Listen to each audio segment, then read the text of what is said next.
silence and indifference become fatal. A novel that shows how apathy to somebody's suffering via silence, bureaucracy, or inaction is a collective folly.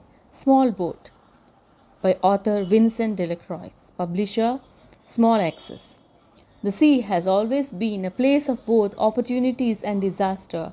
For centuries, people have risked their lives crossing it in search of a new life, dignity, and hope.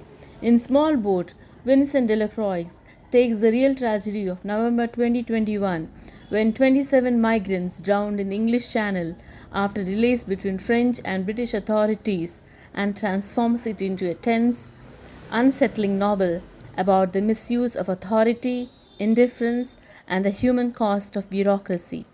Translated with stark precision by Helen Stevenson, the book is shortlisted for the 2025 International Booker Prize.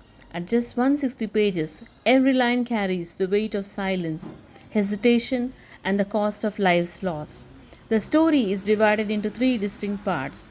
The first part starts in a police interrogation room in France, where a radio operator is questioned about her role in the events. She had received distress calls from a migrant boat at sea, but passed them along to the British side, claiming it was not her jurisdiction. Her tone is calm, almost ignorant. Her absence of emotion is striking. She insists she is not to blame, that she only followed protocol, and that responsibility lies with the system. What is disturbing is not anger or hatred, but detachment from reality, a reminder that tragedies often occur not because of cruelty, but because of indifference. The second part takes a disturbing turn of events. Delecroix shifts perspective to the migrants themselves, crammed into the dinghy as it floats on water. Their voices are fragmented, almost like echoes, but the desperation overwhelming.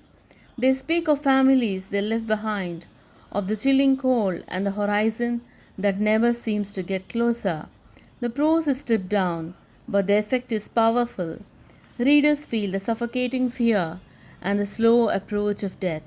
This section refuses to be subtle. Instead, it forces us to confront the reality of what it means to be unheard. The final section returns to the radio operator, suspended from her job.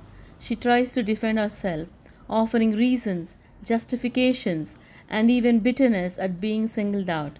"I'm not a monster," she says. "I am you. I am all of us."